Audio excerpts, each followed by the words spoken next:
¡Boom! Buenos días o buenas noches, lo que sea. Mi nombre es Eric y estoy un poquito de regreso. Y en este video vamos a estar hablando de la película de Metal Lords.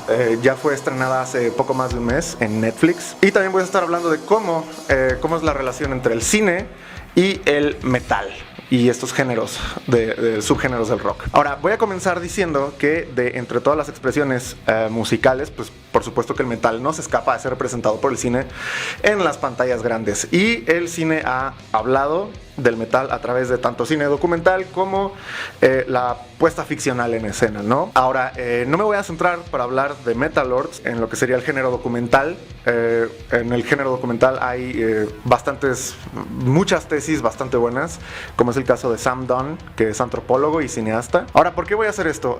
De hablar de cine ficcional respecto al metal, y por qué voy a dejar fuera el documental. Porque el cine siempre ha hablado del metal de manera ficcional, con una gramática que es muy constante, que incluso parece que tiene cierto vocabulario reservado y destinado ahí en un cajón para hablar del metal. Ahora, ¿a qué tipo de gramática me refiero? O más específicamente, ¿qué definición se le puede dar al cine acerca de metal ficcional?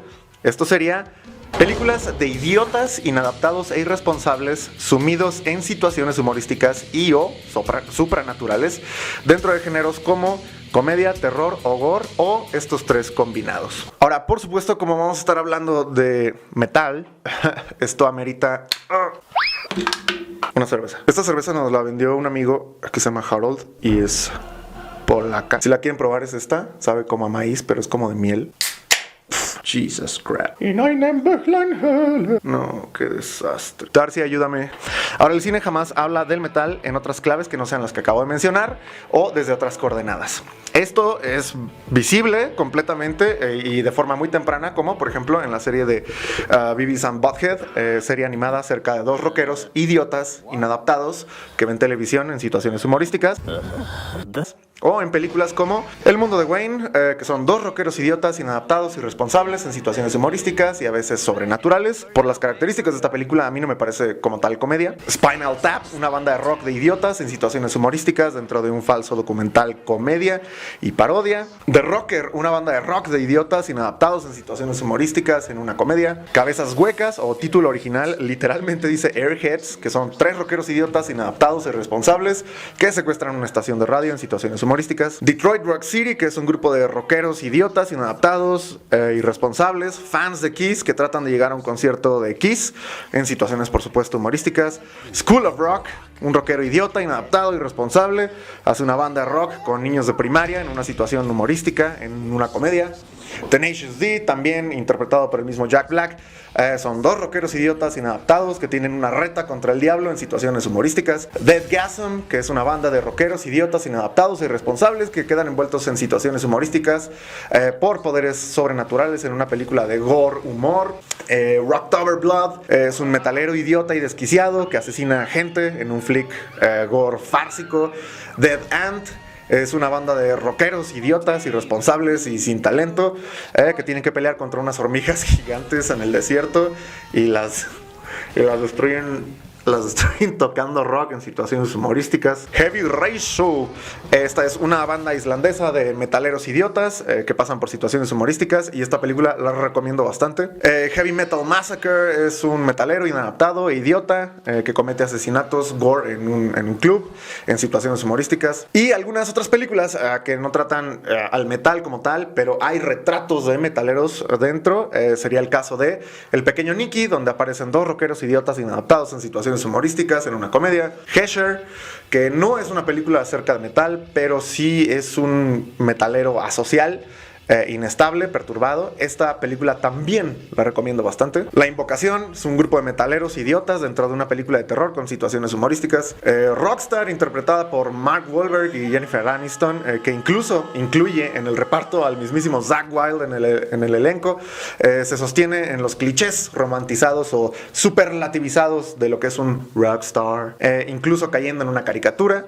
En el caso de la biopic de The Dirt, película biográfica de la banda Mötley Crüe, nuevamente regresan al inadaptado, irresponsable, llegando la misma película incluso a llamarlos directamente idiotas. Una pandilla de imbéciles. Y la única película que no expone como idiotas a los metaleros podría ser American Satan. Sin embargo, esta película sí cae obviamente en el supranaturalismo, porque la banda hace un pacto con el diablo. Y esta película está dirigida y escrita por Ash Advilson, quien es el dueño y presidente de Sumerian Records, que es la disquera responsable de sacar bandas que incluso a mí me gustan mucho, como es el caso de Born of Osiris o The Faceless. Y casualmente el padre de este empresario y ahora cineasta también es nada menos que John Avildsen, director de las 3 primeras películas de Karate Kid y ganador del Oscar por Rocky. Sin embargo, esta película, dirigida por su hijo Ash Advilson, American Satan, es francamente una película pobremente escrita. Y Lords of Chaos, la película del sueco Jonas Åkerlund, y por la cual esta película de la que estamos hablando toma su nombre a manera de parodia, relata la biografía de los inicios de la banda más infame del black metal noruego, que es Mayhem. Película la cual, a pesar de que su director fue baterista de hecho de una banda de black metal que es Bathory, una banda de black metal sueco, que fue influencia incluso directamente para Mayhem, no desisten en representar a los metaleros como loquitos, inadaptados, con actitudes infantiles y hacer cuernitos.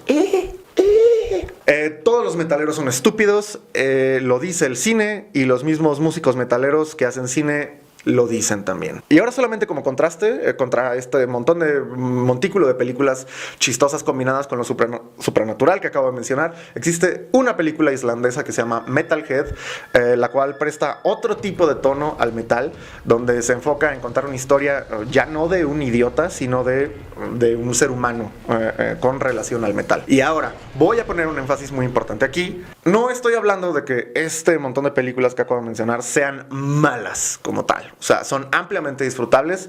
Lo que estoy subrayando aquí es la gramática que usa el cine y ha usado para referirse al metal y a la gente que lo ejecuta y lo escucha. Que es, repito nuevamente, películas de idiotas, inadaptados e irresponsables, sumidos en situaciones humorísticas y o supranaturales dentro de géneros como comedia, terror o gore, o estos 3 combinados. El cine jamás habla del metal en otras claves o desde otras coordenadas. Así que a esta larguísima lista, lamentablemente, se suma también Metal Lords. Esta película, dirigida por Peter Sollett y escrita por Daniel Brett Weiss, quien es de hecho el que escribió la serie televisiva de Juego de Tronos, y producida por el mismísimo guitarrista Tom Morello, el guitarrista de Rage Against the Machine y Audioslave, que es un metalero de corazón. Esta película retrata la historia de 2 inadaptados, Hunter y Kevin, que intentan formar una banda de metal. Por un lado está Hunter, que es un ferviente seguidor y fanático y muy buen aprendiz de guitarra, quien tiene la premisa de formar una banda de metal y convence, por supuesto, a su amigo Kevin de la escuela para que aprenda a tocar la batería. Dicho en palabras del mismísimo personaje Hunter, para llegar a ser dioses. Como las grandes bandas de metal que ha habido siempre y que van a estar sonando constantemente durante esta película, se les va a estar haciendo tributo con pósters en las paredes del cuarto de ensayo de estos 2 personajes, con bandas desde Judas Priest, Metallica, hasta Mayhem, incluso Meshuggah. Ahora, aquí hay algo bastante curioso, que es que la película relata a Hunter como uno de los arquetipos más comunes del fan metalero. Si alguno de ustedes que está viendo este video, bueno, suscríbanse y gracias por ver el video. Pero si alguno de ustedes está relacionado con estos géneros de música, como es mi caso, reconocerán en el personaje de Hunter a este fan metalero duro, inamovible, inflexible, que cada respiro de su vida está dedicado a hacer algo que solamente puede ofrecer la estética de la música metalera, algo que solo puede ofrecer incluso la imagen del metal. Y eso es alguien duro, imponente y recio. Ahora, la rudeza y agresividad del metal es propia de esa música, más la rudeza y la agresividad no son necesariamente parte de las personas quienes lo tocan o quienes lo escuchan. Y enfocarse en ser un aguerrido, hermético e inflexible que no soporta escuchar a Ed Sheeran o a Ángel Aguilar está muy lejos de lo que pretende el metal. Que lo que pretende el metal, por supuesto, entre otras cosas, también es divertirse pasar un buen rato, tanto escuchándolo como tocándolo. Ahora, Hunter es la viva imagen de esa terquedad en ese tipo de fan. Al punto que está en contra de aceptar a una chica como bajista en su banda, porque considera a las mujeres dentro de una banda de metal como algo poco metalero.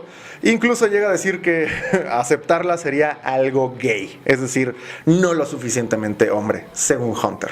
En ese momento, la película hace ver lo absurdo de estas ideas de Hunter, estas ideas cerradas de Hunter, inflexibles, cuando justo en el momento de hacer este comentario, escuchamos a nada menos, dentro del soundtrack de la película, a Judas Priest, una de las bandas de metal más influyentes del mundo, e incluso venerada por el mismo personaje de Hunter, cuyo vocalista Rob Halford es abiertamente homosexual. Ahora, guiños como estos respecto a lo absurdo de la postura de Hunter los va a estar haciendo esta película en numerosas ocasiones, porque ese es el discurso principal de esta película. Incluso el mismo Hunter es capaz de pagarse su indumentaria, sus playeras, hasta sus guitarras, su imagen metalera, gracias a la posición privilegiada que tiene en la sociedad, porque Hunter efectivamente viene de una familia acaudalada, lo cual es bastante incongruente con la naturaleza rebelde del metal. O sea, nuevamente el discurso de la película. Ahora, por el otro lado, Kevin, el otro lado era aquí o acá, creo que es acá. Por el otro lado, Kevin, su amigo, su baterista, al ser muchísimo más relajado, es quien sí puede disfrutar de tocar la batería. O sea, disfruta tocar en una boda, tanto disfruta tocar metal. Es muchísimo más flexible, que incluso alcanza a disfrutar un romance que tiene con la bajista, chelista, quien de hecho termina siendo su novia. En la película, al final, Hunter termina por ser muchísimo más relajado, sin dejar de ser intimidante en el escenario. O sea, llega a tomar el metal de una manera mucho más saludable, y al mismo tiempo su vida se vuelve también más saludable. No sin antes, claro, cambiarle el nombre a su banda, a The School Fucker a School Flower, por puro accidente, y no sin antes, por supuesto, también que se rompa a Hunter la pierna accidentalmente en su gran noche de presentación de forma humorística. Ahora bien, esta película es en extremo divertida, yo la disfruté bastante y ofrece lo mismo, ¿no? Este trago saludable para metaleros insoportables e inflexibles, que todo el mundo conocemos si estamos relacionados en el mundo del metal o estuvimos. Sin embargo, no deja de ser un flick de inadaptados en una situación humorística. Voy a ir cerrando diciendo lo siguiente. La representación del metalero, del que nos están hablando en la película, encarnado en el personaje de Hunter, si bien puede estar presente aún hoy en día, es una actitud también bastante vieja, y esta representación se formula o está vista dentro de la película a partir de la manera en la que tanto el escritor como el productor Tom Morello recuerdan a los metaleros en sus tiempos de juventud. Y eso es, claro, una visión nostálgica de parte de estos productores, porque de esta manera los creadores pagan tributo a aquellos años y a aquellas bandas por las cuales tenían o tienen una fascinación, y bandas cuyos pósters vamos a estar viendo pegados todo el tiempo en la pared de los cuartos dentro de la película. Sin embargo, el metal o los metales, los subgéneros del metal, ya han dejado de ser estas prominentes escenas musicales enormes dentro de la industria, que tenían la capacidad de llenar estadios en todos los países debido a cómo se está configurando la industria musical y la era digital actualmente. Ahora, no me malentiendan, me refiero a que, de todas formas, si Judas Priest se para en Ciudad de México, va a llenar. El problema vendría siendo con las bandas que son mucho más nuevas, mucho más jóvenes, son las que ya vendrían siendo las bandas que ya no tienen tanto público concentrado debido a cómo se está haciendo la distribución, que ahora es de manera digital, a diferencia de cómo se hacía antes, que era de manera masiva a través de medios grandes como la televisión o la radio. Eso es a lo que me refiero, ¿ok? Ahora, tomando en cuenta lo que acabo de mencionar, si en esta película se pretendía hacer un tributo al metal, y lo hacen a través de un flick humorístico, nuevamente, reflejando un par de inadaptados, hay que recordar que, como lo mencioné al principio, como lo vengo mencionando, y como la historia del cine lo demuestra, esta película tampoco desistió en hablar de la misma manera en la que el cine siempre ha hablado del metal. Y eso es inadaptados, chistosos que se rompen la pierna en su gran día, a pesar de su actitud de malotes. Y si el discurso de esta película, a través de Hunter, es un no te tomes el metal tan en serio, recordemos también que no hacía falta eso, puesto que el cine jamás ha tomado en serio al metal. Para dar un contraste con lo que estoy diciendo, pensemos en la manera en la que, por ejemplo, el cine ha tratado a otras escenas musicales, como es el caso del rap.